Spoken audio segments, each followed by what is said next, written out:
Hello, hello, and welcome to another episode of Homeschool Moms Unfiltered. I'm your host, Amanda, and my amazing co host is. Hello, I'm Megan. Hey, so we are your source for messy, imperfect homeschool advice and possibly more importantly, community. Oh, truth. And when we say messy, we don't mean crappy advice, kind of messy, right? Like Yeah. it's not not like we're the world's worst homeschoolers. We just mean that we don't pretend to be perfect. So you won't find influencer Stepford wife vibes here. We both love homeschooling. We love doing life with our respective kids. But I personally, I don't want to speak for Amanda, but I have no qualms telling you that my sink often has a pile of dishes in it, or that sometimes I think to myself, like, wow, my legs are so hairy. I either need to braid them or shave it off. Like, we got to make a choice here.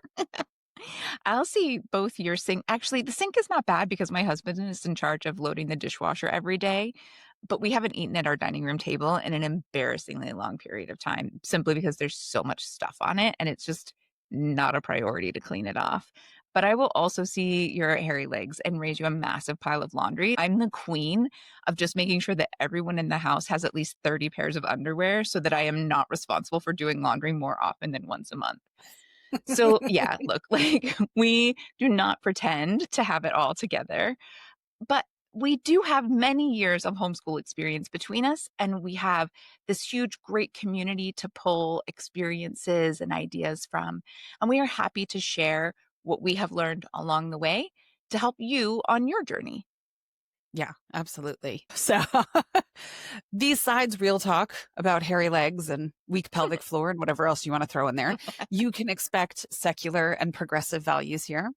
All are welcome, but please know that we can agree to disagree on so many things, but never on human rights. So we proudly affirm that diversity makes the world a better place, that Black Lives Matter, that trans rights are inviolable, a woman's body is her own, no human being is illegal, a 15-year-old child is a child, Megan Kelly, and so much more, right? So much more. So if you're bopping around the homeschool world and you just feel like a complete fish out of water when you hear people talking and you're like, oof, these are not my people, you can settle in and relax here because we might just be your people.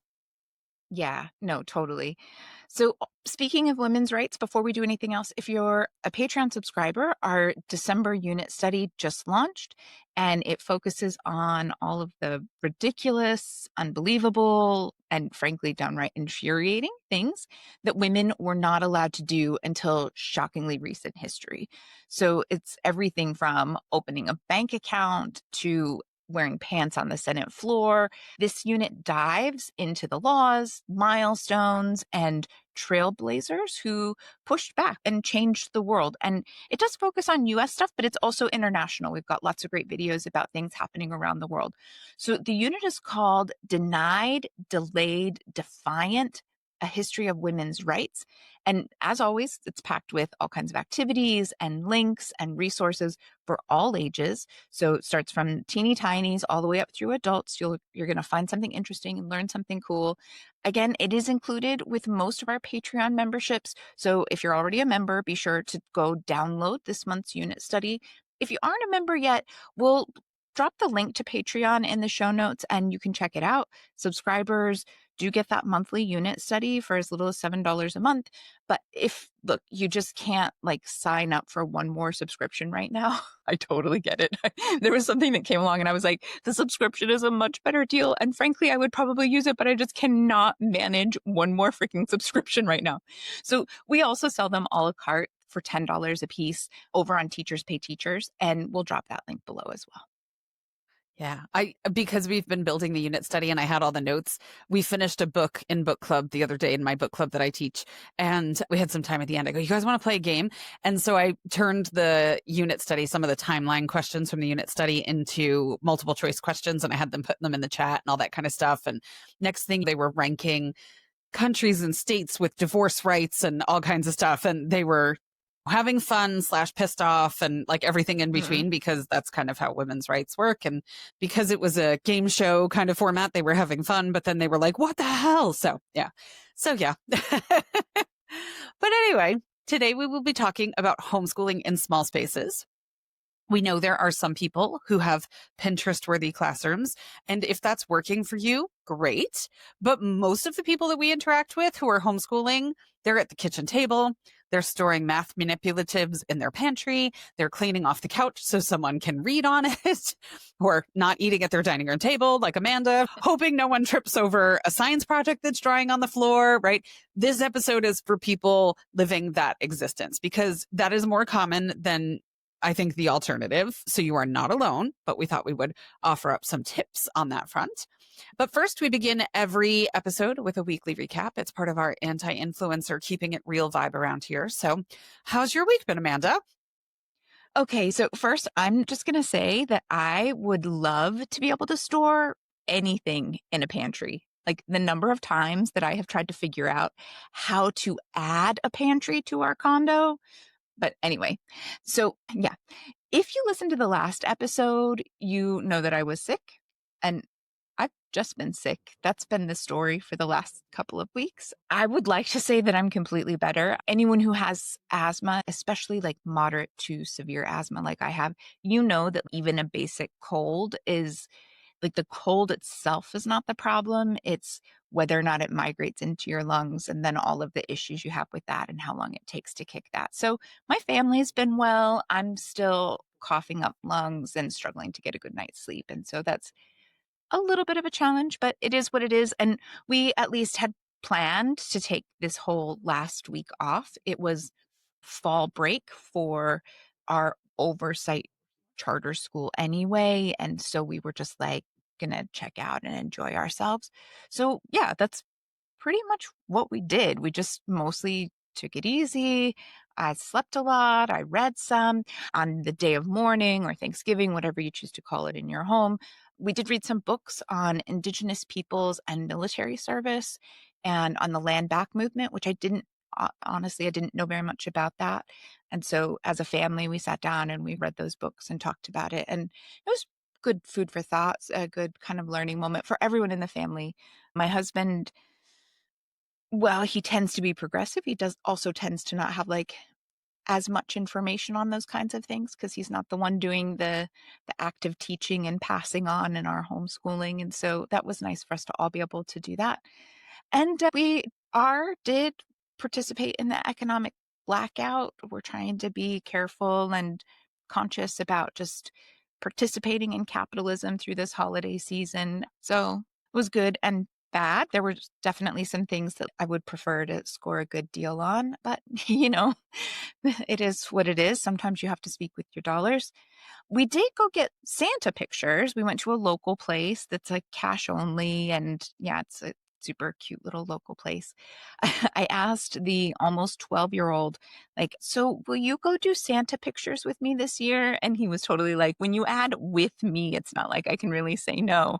And I was like, it's true. That was unintentionally a little manipulative the way that I phrased it, but he agreed. So I took it. We took it and ran with it. It's one of those places they've got all kinds of cute selfie stations and little like picture, like places you can take pictures yourself. And then you go sit down with Santa in a sleigh and super cute. So yeah, that was the big highlight in the last couple of days. And I guess, yeah, here soon we're going to dive back into all of the things. I don't know. We'll see how it goes. Last year, I planned the month of December as a really easy month, and we did fun unit study things, and we didn't stick with all of our normal curriculum that we do. I did not plan it that way this year because I knew we were going to be taking a bunch of time off while we were in Bali, and we went to Cabo, and we studied in Cabo, but we didn't take all of our curriculum with us. And we have some trips that are going to change things up a little in December. And I was like, we just need to stick with trying to get our curriculum together. But now I'm really regretting that decision. I really wish I'm like, we'll just take it easy in December too. So we'll see how that goes. That's like that meme that goes around that's like the me who did the grocery shopping decided we needed to snack less, but now I'm home and I really want to snack. Like, Yeah, the same pretty idea much. there. Yep, pretty much. So yeah, that's my random week in a very large nutshell. How about you, Megan? What's going on in your world? I've got a few things. I do want to say, though, about the land back movement. I can't remember the name. It was on Amazon Prime. I want to say it was called Lakota, but I could be wrong. that was a multi-part mini-series focused on the history of that land and the treaties that were signed about the land and things like that, and how the US government broke them and the land back movement. It was really, really interesting. I tried to just like really quickly pull it up while you were talking just to confirm the name in my head, but it didn't come up. But it could also be because every country we are in, the availability of TV shows on Netflix and Amazon Prime Yeah. changes based upon like licensing and stuff.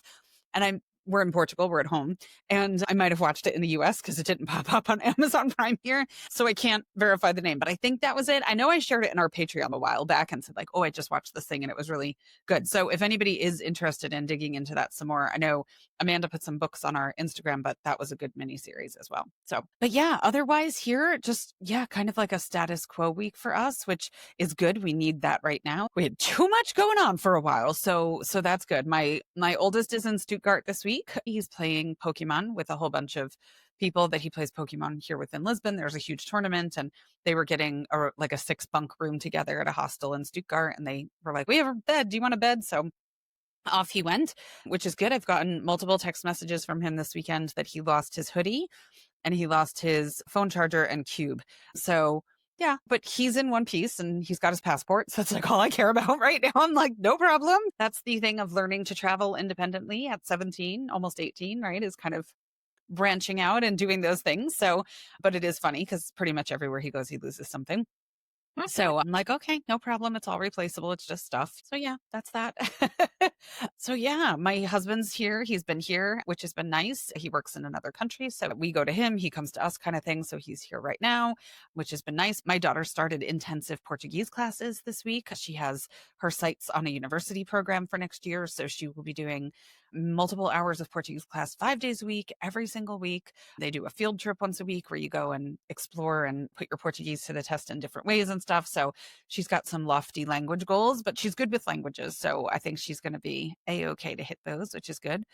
But yeah, other than that, we've just been getting out for a lot of, and I can't even say it because she's here, but we've just been getting out for a lot of WALK time because I've mentioned over the past couple of weeks and the past couple of episodes that we just had like some stuff going on, right? Like with one of my kids, and I haven't talked about it much because it's not my life experience to share. It's theirs and they would not like it shared. So we haven't been talking about that, but my sole focus has been on this kiddo really and making sure that they're okay and they're healthy. And in that time frame, just completely neglected, apparently, Liam's service dog, not in the true sense of neglect. I mean, she's been loved, she's been fed, all of that, but Maybe a little too well, I think is the problem. Right? a little Maybe too a much, right? few too many Exactly. treats. And not nearly as many outings because we live in the city. So we WALK everywhere. Yeah. And we were just kind of hunkering for a little bit of time. And it was like one of those things where I didn't notice. And then all of a sudden, when I did notice, it was like, I can't unsee it. And I'm like, holy crap, girlfriend. Like, so yeah, her food measurement has gone down a little bit and her mileage has gone up quite a bit. And I'm like, we need to get back on track here. So that's been our thing. We went to the dog park yesterday and she needed a bath after that because she had the time of her life. But I'm like, yeah, you need to get back to work and like back to doing your routine. So yeah, but other than that, it's just been nice to have chill time at home and the weather's chillier. So we're hunkering a little bit and reading a little bit more and snuggling more and watching more movies and stuff like that. So it's like a nice seasonal change, which is nice. So it's been Nice. good. Yeah, that Yeah. sounds awesome. Yeah. All right. So speaking of small spaces, let's get to it. So let's talk reality of homeschooling in the real world. Most of us are juggling errands and appointments, managing all of life from your dining room table, trying to keep up with traditional academics while exploring the world at large. So let's start off with the idea of a homeschool room, because I think when so many people start to homeschool, there's two things their brains go to. It's like, we need a classroom and I need curriculum. These are the first two things that people think of. We've got a whole course on how curriculum should not be your first purchase. There's groundwork to be done before purchasing curriculum. But beyond that, you do not necessarily need a homeschool room. And neither one of us have one. Okay. Nope. And I say necessarily because, again, if you're doing that and it works for you, great. But is it a necessity? Absolutely not. Yeah. So I think in my mind, part of the reason why people's brains jump to that automatically is just this cultural expectation. School is done in a classroom. That's how it's been for 100, 200 years. We learn in a classroom, you have to be sitting at a desk. There needs to be a board where you write things down, or else how will kids learn? So that is not the case in the homeschool world. And we'll talk about that a whole bunch today. But having more space and having a formal setup space does not guarantee better learning or better outcomes. Yeah, I think that's the biggest thing. You don't need more space for learning to be good, right? Good and meaningful and all of that stuff. Now, as a person who lives and has always lived in a small space, I'm not going to lie, especially when my kiddo was little, I would watch these people who were like, we had a formal dining room and we never used it. So we just got rid of the table and turned that into the kids' playroom. And I was like, oh my God, how amazing would it be to be able to have a room that you put all of the toys in? And it's like out of sight and not underfoot. How awesome would it be to just be like, that is the space with all of the bright multicolored things and Legos and trains and all like, and it just lives in that room. Like, so I get it, especially if you're starting out with littler kids, the idea of, but wouldn't it be amazing to have a room to shove it all in and be like, look, I still have my normal grown up space. But it's not necessary. Tons and tons of people who have homeschool rooms, like they go unused. You can set up that space and it's the same as your kids grow up and they get older. Like you have to find the time to go in there and clean out all of the toys and rearrange and all of this stuff. And a lot of times life is busy. It's easier to just close the door and be like, I'll deal with that another day. The reality is you can use all kinds of spaces. You don't need a specific dedicated space. And it's so important to remember that our goal is not to recreate school in our own home, especially if that system wasn't working for your kiddo and that's why you chose to homeschool. And I would like to point out that between us, the aggressive academic homeschooler is the one who said that. So it's not me being all hippie and being like, a beanbag chair will work just fine, or go to the park, right? This is the one who has boxes and boxes and boxes of curriculum, is still telling you that it's okay. So take it from the source. Sometimes things just have a little bit more oomph when Amanda says them. Yeah. Yeah. I mean, the other thing too is that I find small spaces can create bigger connection.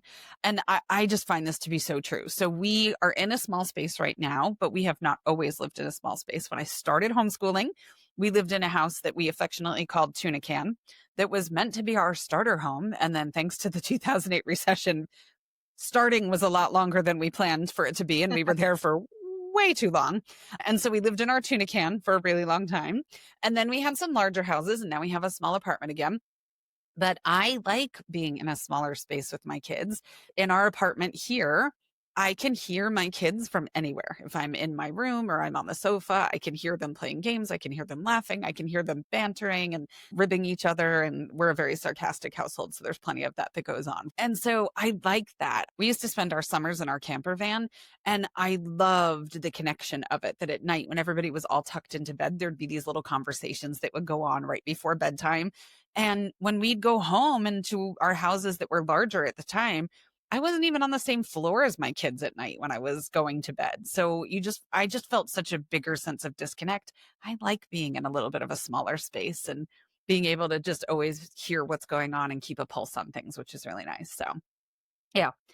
I mean, in general, I find that small spaces just lead to more creativity and flexibility and all of that because you have to. You have to figure out how to use every nook and cranny and how to organize everything and how to use one thing for four purposes because you can't have four things for each of those purposes because you don't have the space for it, etc. And speaking of living in small spaces and finding a way to maximize all of that space, we thought what we would do is just talk through what we're each doing and some of the things that are working in our homes. Because if you've listened to us before, you know that we do a lot of things very differently. And this is one of those areas where we definitely vary.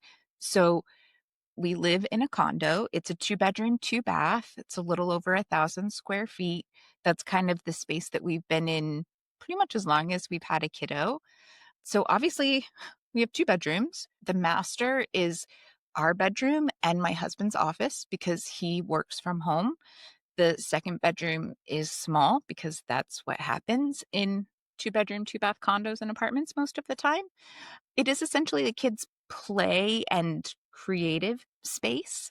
It's made bigger with a loft bed. That way he can use most of his floor space for creativity and all of that jazz, and then he can still sleep in there. I use our second bathroom as my office and recording studio. For those people who are just tuning in, we talked about that some in the beginning. Just earlier today, our bathroom toilet was clogged and my husband wasn't here, and I was like, I do not have time to deal with this because I need to record. And so like, well, I really have to go to the bathroom before we record. So I had to go into my quote unquote studio and move a whole bunch of things, chairs and desks and fans, to get to the toilet to be able to use the second toilet in our condo. So like you make it work. You use the spaces that you have how you need to. And then in our space, we essentially have one large, long, narrow, open plan room. That's the kitchen, dining room, and living room. So there aren't a lot of doors to be able to close away the mess or whatever you might like to do. But, again, it's that thing. You make the space work. Like what you have, you can make it work. I do miss a yard sometimes. I'm often envious of the people who are like, "Oh, I sent the kids out to play in the yard. It's okay that I have a small house." Like my yard is maybe my teeny tiny balcony, but I'm not playing out there, that's for sure. Or at least not running around and burning off energy. We've definitely used a water table out there and then been like, "Sorry, neighbors underneath us." But that's a whole other story.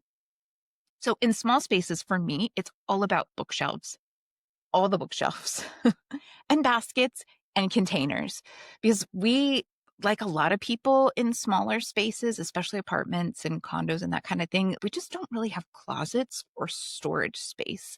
So for us, things get stored on shelves. We have shelves that are actually for books, but we have a ton of shelves that just have baskets underneath to organize this or that, or we get those cloth kind of baskety bins that help Mhm. hold things and keep things organized because we need that. It's not homeschooling related, but the reality is I'm not going to buy 4 rolls of toilet paper at a time, even though that's what my toilet paper stand holds. So what am I going to do with the massive thing of toilet paper? Like just leave it sitting out? Like, well, that's not really the vibe that I'm going for. So it goes in like a cloth bin above the refrigerator, which is not entirely convenient. But when you have a small space, you put things where you can. So it is what it is. I think another thing is get creative with your furniture. So my kiddo's desk is actually an end table. Pretty sure it's from IKEA, but it was secondhand. So I'm not 100% positive on that. But his desk and his chair, the chair was designed to be a kiddie school chair, but they both have those feet on the bottom that allow you to extend them, which increases the height, right? And it worked for many years. And he's in middle school now and truly only a couple inches shorter than me. So it's not working so well now. And we need to get creative with our next solution. But for years, that was all the space that he really needed to be able to sit at a desk and do like online courses or something where he really needed to be able to be like in one spot, looking at the computer, or in one spot and writing on something with a little bit more stability.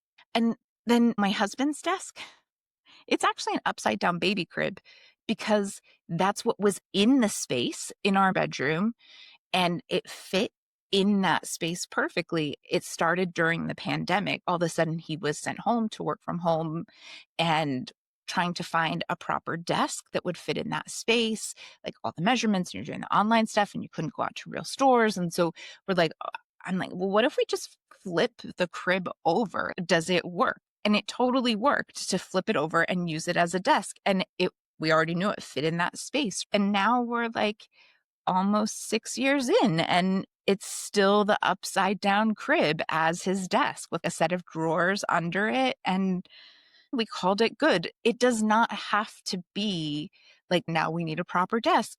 And if we're forgoing desks, I'll mention that my desk for recording in my recording studio is a folding TV tray. Because again, when you're in a tiny second bathroom in an apartment, you don't have a lot of room for a desk. So I needed something that would work and I could fit into the space, but I could also move if I needed. So that creative flexibility with furniture is so important if you're trying to do this in a small space. Hmm. Now, I will say, on top of all of those, like, stay creative with your furniture things and all of the shelves, another type of shelf that has been incredibly helpful for us in a small space are those metal kitchen shelves that are meant to help stack dishes. I know they have them at IKEA because I got some at IKEA, but I also got some from other places. Are you catching on? Like, IKEA has been pretty important for us. Those metal kitchen shelves, we use them on pretty much all of our desks because it allows you to be able to elevate your computer, and then under it, you can put your pencil box or some books or whatever kind of organizer you want. And it just gives you a little bit more space to use in a very limited space. My computer is sitting on a wooden one of those from the IKEA kitchen department right now. Yep. I mean, for us, we have them also. We, again, IKEA, we have one of those IKEA 9 cube bookshelves, like organizing bookshelves, and it has most of our curriculum in it. And then on it, like the science experiments are on top because those boxes don't fit in the cubes.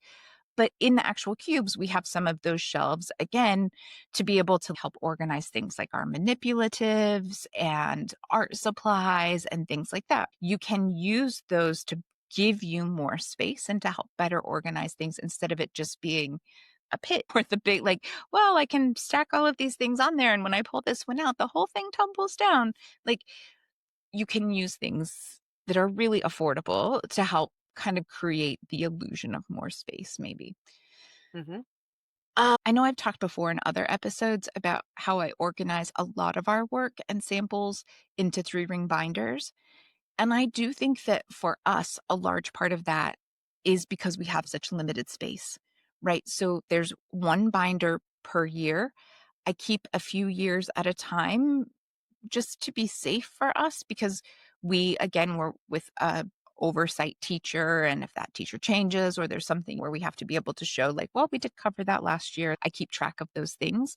But in our home, we keep it so that work samples have their place safely tucked away in the binder, and then nothing goes missing when I finally get around to cleaning, which cleaning is truly just code for my husband is away. And now I'm donating and tossing tons of stuff because he's the worst about squirreling away things when I put them in the donation box or set them in the garbage pile. So when I have time, it's a whirlwind tornado of me, like, throwing away all the things and recycling and donating all of the things possible. So by having a 3 ring binder where the work samples go, and this is just where they live, it helps make sure that I don't accidentally throw away something. I'm like, oh, damn, I actually really needed that. So some basic organizational things like that can be really helpful. And then we kind of alluded to it at the top of the episode, but we basically do all of our work wherever and whenever we need, right? So we are the academic aggressive homeschoolers, and we 100% use curriculum for nearly everything. We bring almost all of that curriculum in the car with us at various times. If we're driving around town, it might be just a couple of books or maybe a workbook or two that needs to be worked on.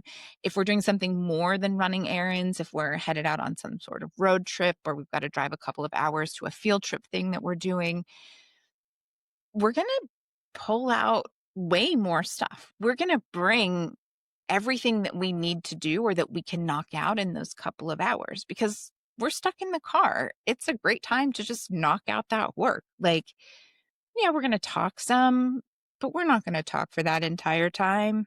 So why not?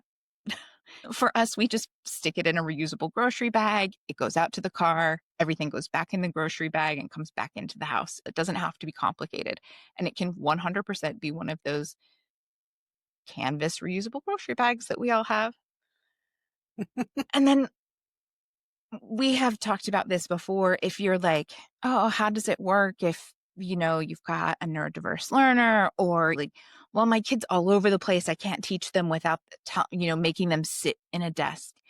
We do use our desks. We use specific spaces, but we also use the couch and the floor and the bench on the balcony. We use the neighborhood park sometimes. Sometimes we're just on a picnic blanket at the park because we needed a break and we wanted to get outside because it's nice. It really does not have to look the way that traditional public school or brick and mortar school looked. And that's one of those things. You have to do some deschooling. You got to let go of some things. You got to be open to a lot of ideas of like, well, can my kiddo learn this way? And a lot of that is just giving them the chance. Try teaching them a lesson while they're moving all over the place and see what they actually remember afterwards. And if after the fact, you're like, damn, they did actually recall basically everything that we talked about. Hey, guess what? Your kiddo can learn while they're moving around all over the place. It's just making sure that you find the balance that works for your kiddos as well and honoring what works for them. Absolutely. I feel like I've been on a virtual tour of your home now. I love it. So I will share some insights into our homeschool in small spaces advice as well. But first, I just want to circle back to something we talked about before. Amanda brought up Patreon and brought up our unit study for this month. And yeah, we have a whole community over there. I was talking to somebody today who is desperately trying to find secular community in Fort Wayne, Indiana, and having no luck. Yeah, it exists. Sometimes you just have to go online to find it. Online friends are real friends, both for you and for your kids. It's okay. Amanda and I were online friends for years before we ever met one another in person. We've only met one another in person one time in an Yep. airport for like an hour and a half. So virtual friends totally counts. Okay. If you're struggling to find community where you are, that's supportive, that's secular, that's progressive, come. We have a social every month. We have a homeschool Q&A where you can ask questions. We have chats that go on day to day. We have our unit studies, all that good stuff. This episode will air in December 2025. There's a code December90 that'll give you 90% off your first month. If you're listening in the future and that coupon code isn't valid and you're like, I really want to join, but the coupon code is long expired, send us a message through social media or comment on a video. We will get you a fresh code if that one has expired since. So we would love to welcome you over there. It's a really kind, supportive, chill group of people. You can show up as you are. You do not have to show up being fancy. You can show up a hot mess. You can say, I'm super stressed. I have no idea what I'm doing. No one will judge you. It's a pretty awesome group. And we have book club over there. And we don't even judge you if you don't read the book. So hello. It's pretty low key over there, but great. And yeah, and all of that is true, but also we have like a grown-up social. And a lot of times I show up like barely making it and I'm a hot mess express with whatever beverage I've chosen to bring with myself. But if you just need to feel like a grown-up and you want to get cute and make yourself a mixed drink and come to grown-up social and be like, I really need this, we are not going to judge you for that either because we have all been there at some point. Truly, come however you need and get the community that you need and want. We're all Yeah. desperate for that. We will accept you in any form, hot mess express or like straight off the runway. Yeah. Amanda and I met in a pandemic era book club that later devolved into a social group. And we had one member who never told her kids that it wasn't still book club. And so she'd be like, it's book club. You cannot interrupt. And she just didn't want her kids coming in. She's like, this is my hour, hour and a half, whatever we ended up being online Yep. for. You cannot interrupt. It's book club. It's very serious. And her kids were like, oh, can't interrupt book club. So you do what you got Yep. to do. Right. Mhm. Yeah. Yep. Yep. So anyway, link in the show notes, coupon code. If the coupon code doesn't work, send us a message, but we would love to welcome you.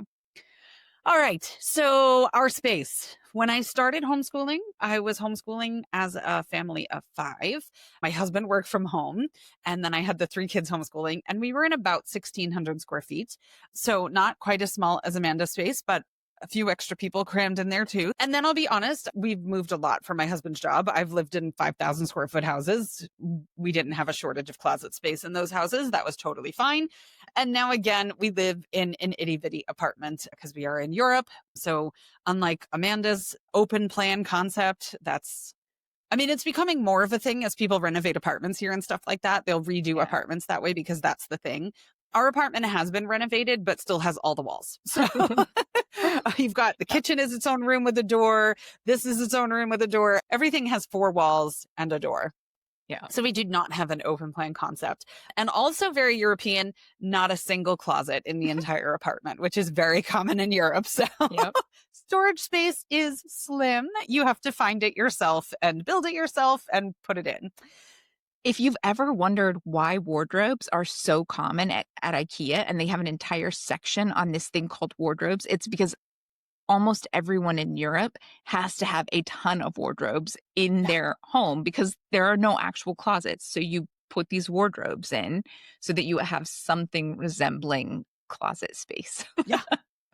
Yeah, there's one in the room that I'm sitting in right now. It was left behind from the person who had our apartment before us. And the landlord was like, "Do you want to keep it?" And I was like, "Big white box for storage? Sure." I was like, "You can leave that. Thank you very much." So, yeah, not a single closet to be had. So, So yeah, and it's a small space, but I'll tell you how we make it work. Of course, we don't use curriculum. We homeschool very differently. So our needs are different. And I'll talk a little bit about what we did too when my kids were smaller, because now I have 3 teenagers. So to Amanda's point, there's far less train sets and things like that around the apartment now. But I can talk about when we started homeschooling in a small space, I had all of those things in abundance. So multiple systems going on in life. So I am all about no visual clutter. I despise visual clutter. It stresses me out. It makes me anxious. I like for everything, if it's going to be on a bookshelf, I really like for it to be in a bin or for it to at least look cohesive and seamless. So I'm okay with books being on a bookshelf, but they have to be super well organized. All the Who Was books need to be together, and all these books need to be together, like by size and things like that. If they're just haphazard, that's going to stress the shit out of me. So that's not happening. I do not like visual clutter. So I'm all about bins and wardrobes and things like that to keep things out of sight.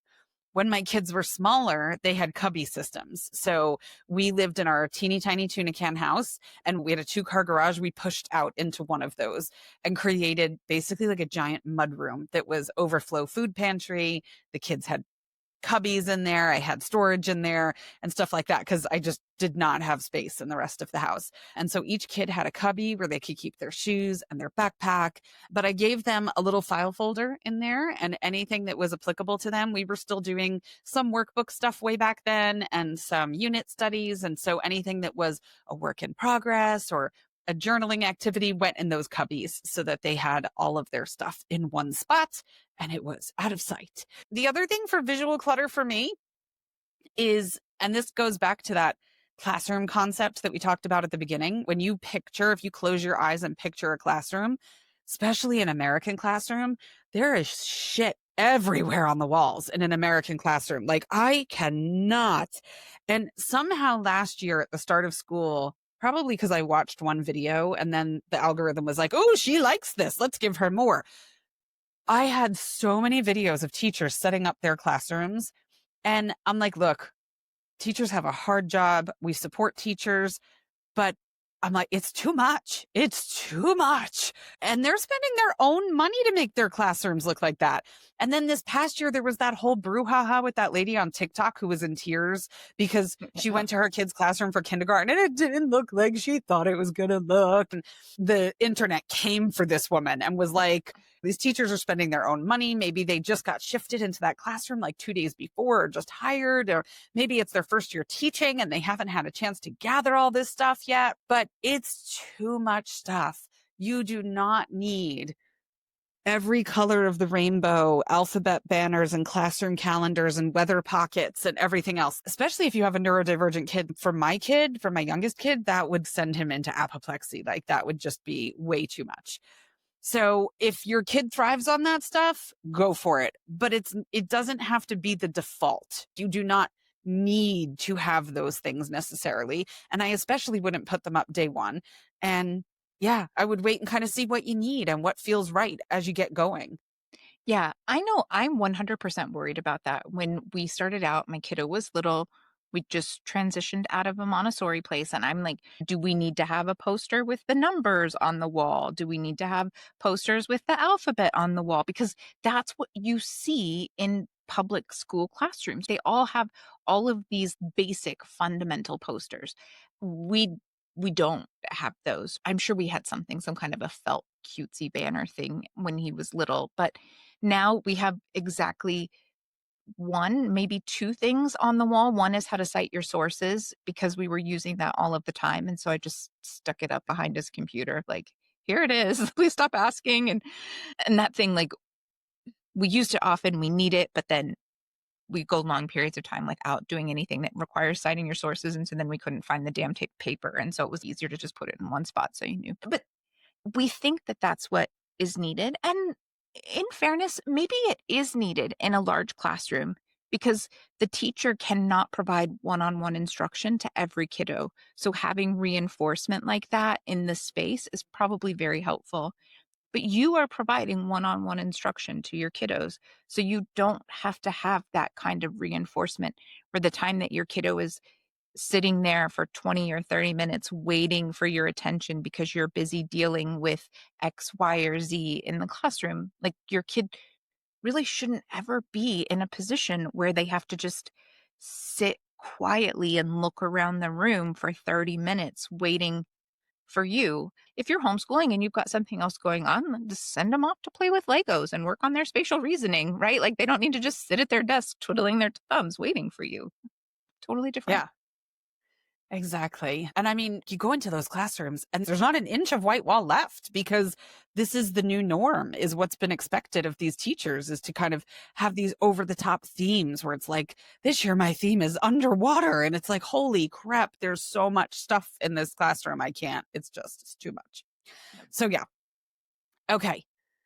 My next piece of advice, I am a hardcore purger. If you set a glass down and you turn your head for a couple of seconds, it's going to be gone by the time you turn your head back around. I'm going to be like, oh, I thought you were done with that. I'm so sorry. If we don't need it, it's gone. I've had the advantage of moving a lot for my husband's job, which I say advantage because when you're a purger, that was our thing. If you haven't touched this since the last time we've moved, it cannot come on the next move. Sorry, it didn't make the cut. And so we would have these kind of hardcore eliminations every time we would move. But that applies for schoolwork too. I keep almost nothing. I have one little piece of artwork that like my youngest made in co-op. They were supposed to make their own constellations with those metallic stickers with stars. And so he made like the Big Dipper and the Little Dipper, but he made big square and little square. And he spelled square so cute. Like it was out of this world. And I still have it. It's like behind me here somewhere. I don't remember exactly where, but it's here. My daughter made a hand turkey at one point, which was like some really cheesy, not decolonized activity in school, but the artwork of the turkey itself was beautiful. So I did save that.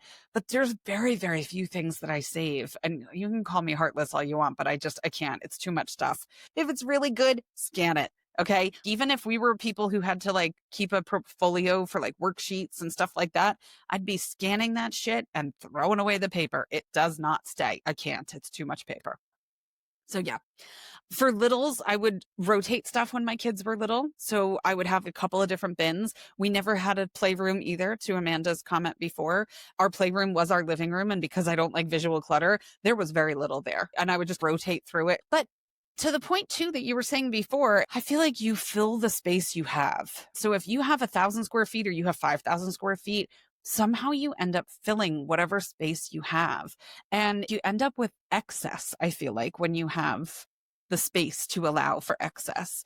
So it's not a terrible thing. But yeah, I would just keep some bins and rotate things to keep them fresh and call it a day. I've been big in a lot of our houses on repurposing closets, to the point of fully knocking closets out, which I realize not everybody can necessarily take a sledgehammer to drywall to accommodate their homeschool. But in our tuna can house, when we realized we were going to be stuck there for quite some time, we had to do a couple of things to make it work. But like for my boys, for example, they were sharing a room in that house and we lofted their beds, like Amanda was saying. So all their clothing got stored under their beds in drawers because we needed to go up in order to fit everything. But I turned their closet into a Lego desk. I put a piece of wood down on some brackets, put some shelving underneath for them to keep their Legos, took the doors off and just tucked them underneath a bed. And so it extended the room a little bit more and they could have their mess because, oh gosh, their Lego desk was always a mess. I didn't have to look at it. I put a curtain rod up and put a curtain. So if it got really messy, I could close the curtain and I didn't have to look at it. And it was great for both of us. So it was pretty awesome. But yeah, a closet doesn't have to be a closet. A closet can be anything you want it to be. My husband's office has been in closets in small spaces before, which he's never appreciated, but I'm like, it's quiet in there. So off you go. My youngest had his nursery in our closet in our bedroom when he was born because we didn't have any other space. And we put a bassinet in the closet and put a curtain up and tucked him in there at night. So my mom said this was before we knew J.K. Rowling's true thoughts and feelings on many things. This was 14 years ago. My mom said he was like Harry Potter living under the stairs at the time because he was tucked into a closet every night. But yeah, it worked. That was the space we had. Okay, I'm probably going to get kicked out of the homeschool world for this, but I'm going to say it. You don't need to own all the books. They're free at the library. I mean, Totally free. we own hundreds and hundreds and hundreds of books. We have a book problem. We own hundreds of books. However, we also go to the library and check out 15 to 20 books almost weekly. We look at the books that we own. The ones we own are ones that we need to pull out for whatever reason, or that our library didn't have and we couldn't easily get from a interlibrary move around kind of thing.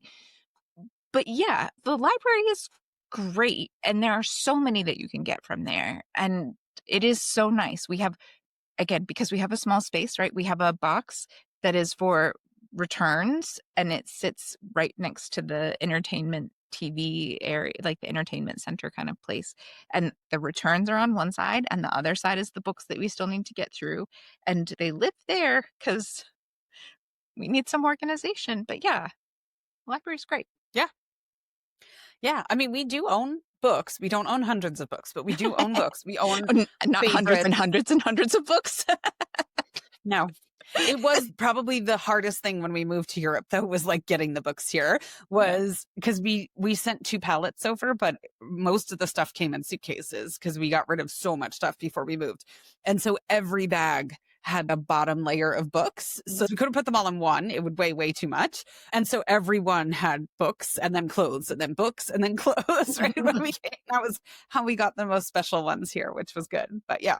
So yeah, you can use the library. You don't have to have thousands of books, hundreds of books. If you don't have the space for it, it's okay.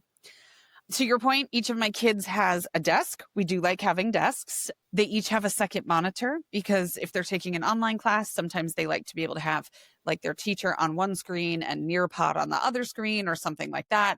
But we have these itty bitty tables from IKEA that are just a piece of honeycomb covered in laminate that weighs nothing, and the little legs that screw in that go up and down, like you said, and just a monitor. So our desks are all kind of tiny and can niche in anywhere. But yeah, my kids do like having a desk. Even not as academic homeschoolers, we like having desks. The other thing from IKEA that we live by, they have these boards at IKEA called Scattis boards. They're basically peg boards. They're just the IKEA version.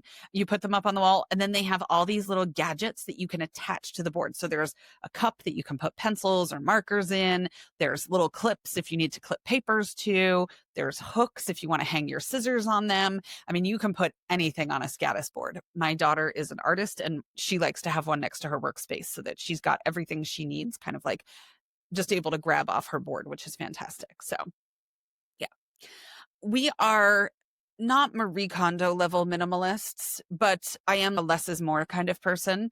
I think I shared in our Patreon over the summer, we were in the US and I wanted to buy some mechanical pencils one day. And I went into the store and they had 2 different packages. One had like 8 mechanical pencils and one had like 32 or 40 or something like that. And I really liked the color palette of the larger box, but I'm like, what do I need 32 pencils for? That's just way too many pencils. 8 pencils will last me like a year or more. And that includes them running out of lead or me losing them when we're traveling or a kid taking one upstairs and I never see it again kind of situation. So yeah, we don't need 700 of everything all the time. It's okay. You can always get more. There's not an impending pencil shortage. So it's okay. So yeah, I just like to have a little bit less of things sometimes. I find that helps. Over the door organizers for us, there's an over the door organizer on pretty much every door in this apartment. So use your doors as best you can if you You need more space. What I do have to say, though, that's funny is generally speaking, I don't get overwhelmed by visual clutter. I don't mind that, and That's your one thing. but yeah, like we have for towels in our bathroom because there's nowhere to have a standing towel rack. But I don't like over the door. Like I just want a door to be a door. Yeah. So yeah, we're not going to have those. You can have stuff stacked up next to the door. I do not care, but leave the door alone. Yeah. Yeah, unfortunately for towels, we have no choice because we don't have heating here. So in the winter, if you've got a towel that's wet because you've used it to dry your body, there's nowhere to get it to dry. Like it has to be fanned out. You can't have it like hanging where it's kind of cascading down on itself. So everybody really has to have like their own over the door thing to be able to span their towel across it in the hopes that it might be dry by tomorrow when you go to shower again. Thankfully, the ones on the back of the door I don't really see because the doors are pretty much always open. So it's not too bad. Then I'm like, okay, that's shoes are back there. I know they're back there, but I can't see them. So I'm good. Right. Yeah. So a couple of notes for neurodivergent friendly space savingness, right? Is that a word? We'll make it a word. I'm not a fan of clear containers because of my visual clutter issues, but you have to understand that for most ADHD people, if they can't see it, it doesn't exist. So they have to be able to see, like we have a bread box and that's like where things go to die because as soon as the lid closes on the bread box, no one knows there's bread in it. Like no one thinks, oh, there might be bread in the bread box. I mean, we live in Europe. There's bread in the bread box every day. But once it's in there, no one thinks to look inside. So out of sight, out of mind, a lot of times. So clear containers, if you need them, it's like a thing. Okay. We've got on our refrigerator in our kitchen, I put that chalkboard contact paper on there and turned our refrigerator into a chalkboard to put dates on. Because if your neurodivergent household is anything like mine, it's like, when are we doing that thing again? When's that thing? What date is that thing? When are we doing this? And I'm like, oh my, if I have to answer this question one more time, I'm going to be in the funny farm. So I've got a little thing of chalk on the side of the fridge and I'll put important dates up there and they just know now. Like, don't ask. Don't ask. She's going to lose it. Don't ask. Just go look. It's probably written on the fridge. So you can turn anything into a whiteboard or chalkboard with contact paper from the internet. So you're good. One of my kids has a bowl on his desk that's got all his fidgets in it so that fidgets aren't everywhere because that would make me lose my mind. So he's got, oh my gosh, probably 20. That's one place we are not minimalist because he's always needing something different or he switches throughout class. There's days where he's online for 3 hours so he can switch his fidgets out, but they're contained in a nice little bowl. So out of sight, doesn't bother me. And then again, for neurodivergent friendly space planning, you might have a kiddo or more than one kiddo who needs a quiet space. I'll go back to what I said about closets. Okay. They work for so many things. You can turn a closet into a little cocoon or a study hole or a tree house or whatever you want to call it. That if you have a kid who needs a quiet space for something, that you can carve that out. It doesn't have to be fancy. It doesn't have to be glamorous, but you can have that. I have a kiddo who only works in absolute silence. My parents lived with us for a while in a house up to 7 people. Finding absolute silence can be challenging. So trying to make that happen for him was important. The last thing I'll say before we wrap up, but don't go anywhere because we have a mantra and all sorts of good stuff for you. But the last thing that I'll say for my little section of tips here is you don't need all the gadgets, especially at the beginning. So I think the other thing, as soon as people start homeschooling, they're like, I need a laminator and a binding machine. And maybe you will. But my tip would be don't buy it until you need it. And don't buy it until you've needed it multiple times. If you need something one time and you're like, oh, I bought a laminator because I needed to laminate this one piece of paper, that might be the one and only time you ever need to laminate something. You're like, well, now I own a laminator and 100 pouches. Probably someone in your circles has one. You could borrow something. If you stop and think for 5 to 10 minutes, you could probably come up with a workaround for laminating it in the first place or binding it in the first place. If you find that you repeatedly need something, okay, great. That's something that would make your life easier. That would probably be a good thing to incorporate into your space. But I would wait until you've needed something multiple times.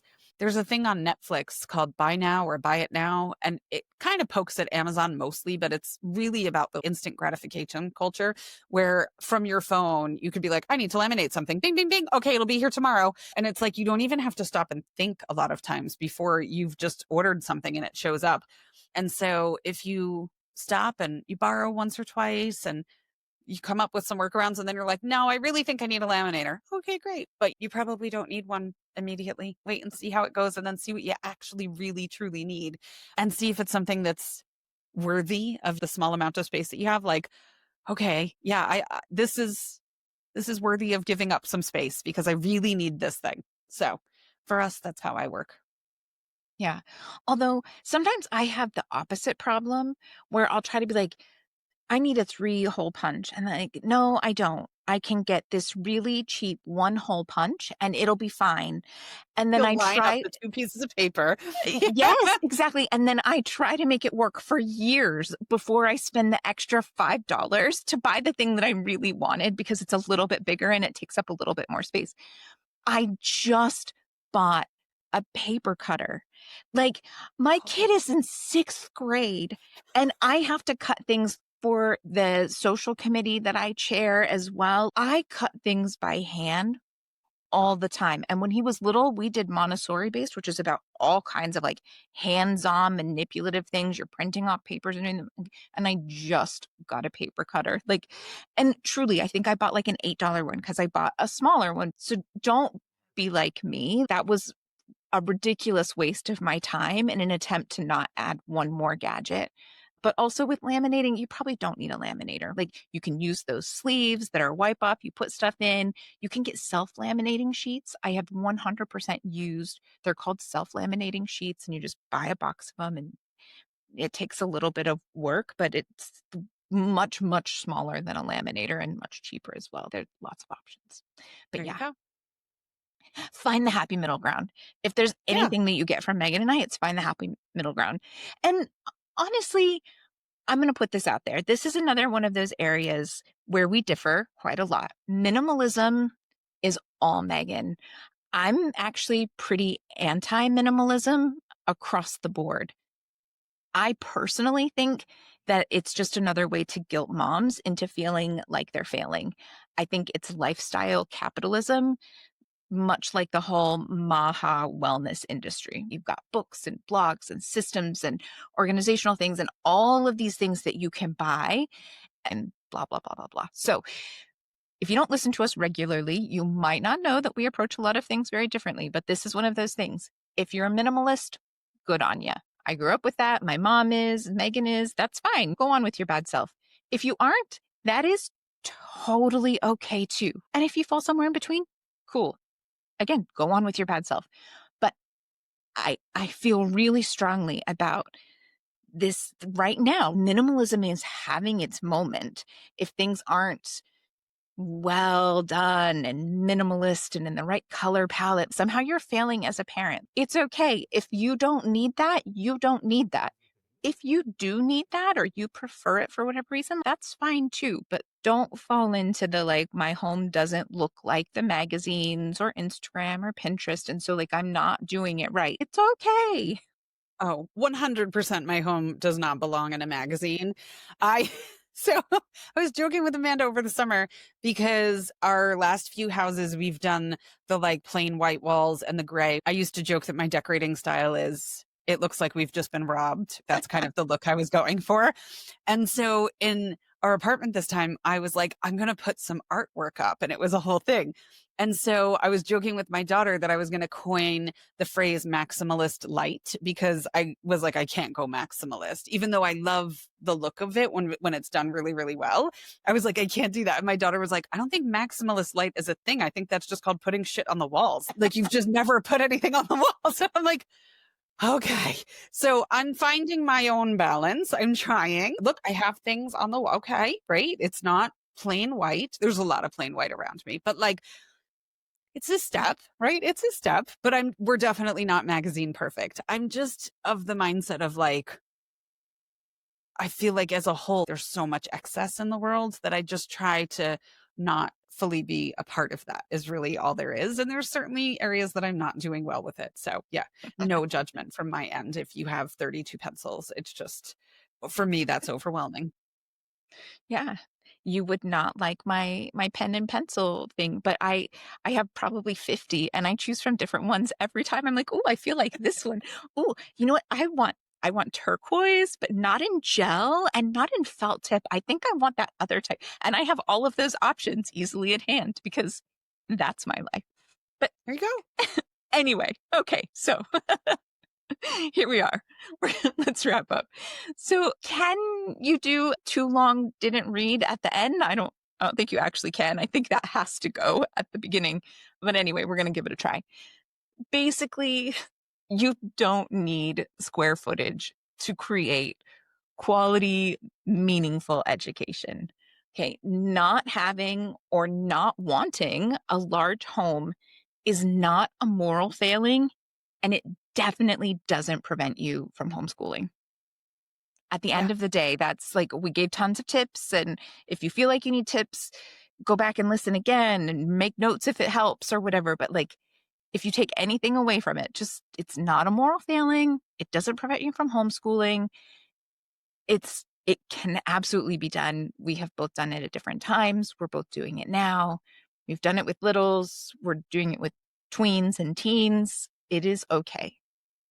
Now, Yeah. before we do our weekly mantra, just a really quick reminder, if you enjoyed today's episode or any of our previous episodes, maybe you're like, today's episode sucked, but I liked all the others.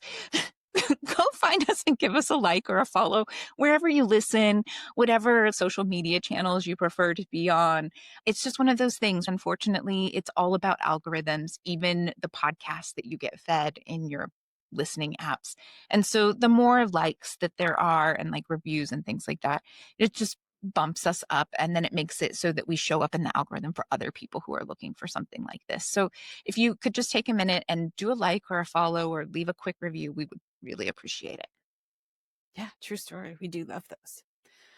All right. So we shall wrap up with our mantra for the week, which is there is no right space or place for learning. There's only the space you have and the intention you bring to it. So Yeah. whatever you have, it works. It'll be Yep. great. Yeah. Absolutely. It's what you mean to do with it, not about the actual space. All right. So big or small, happy homeschooling. Enjoy your space. You're going to rock this. It's going to be amazing. And we'll catch you next week. Yeah. Have a great one.